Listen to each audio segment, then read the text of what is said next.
I love that you didn't let the permission to write stop you from writing. I think a lot of people are waiting for permission to do things that they can actually just begin to do now. Yeah. We underestimate how much authority we have. Like you didn't wait, and you might have had a publishing house say, "I don't like the idea," or "No," or whatever. But you didn't let any of that stop you, and so you let the creativity and the calling side of it go first, and then Mm. that other stuff will sort itself out, which it obviously has, and I think Yes. that's amazing. Yeah. Yeah. I also love the fact that you really have lived this out. This isn't something just, I wanted to write, I need to write something. This is what has helped you and encouraged you to think, hey, I'm living a life God dreamed up for me, Yes. and I'm Right. doing that today, right? So So Yes. that's good. Absolutely. That's When I great. was in high school, I tore my ACL in football, Oof. and I thought, Gosh. and I think Jenny, you were a track runner, didn't you run Mm-hmm. track? Yeah.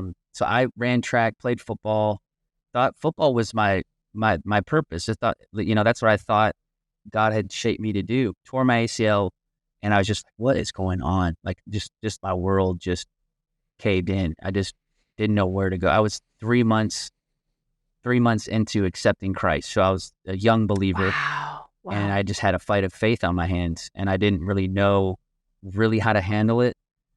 And I didn't grow up in the church, so none of my family were believers at the time. And when that happened, I was just like, this is what I get for like right.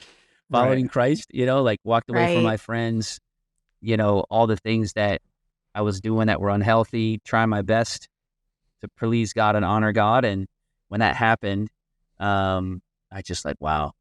And just did my best to try to fix my focus on God through that season. And Mm. there was just this slow change in my heart to pursue ministry and to become a pastor during that season.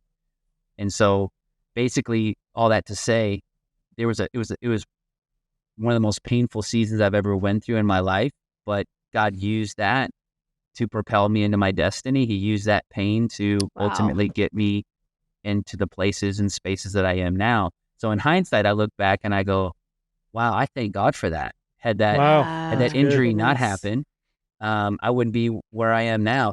God almost allowed it. He did allow it, didn't cause it, but he allowed it so that my heart could go through a transformation process, and the desire to pastor grew. So I said no to football, something that I thought I was wanted to do, right?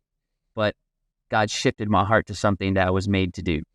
And he knew how much fulfillment and satisfaction and joy I would get out of what I'm doing now.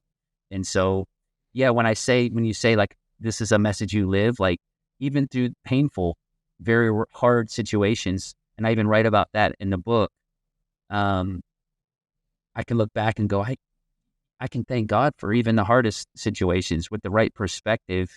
Um, you can navigate those.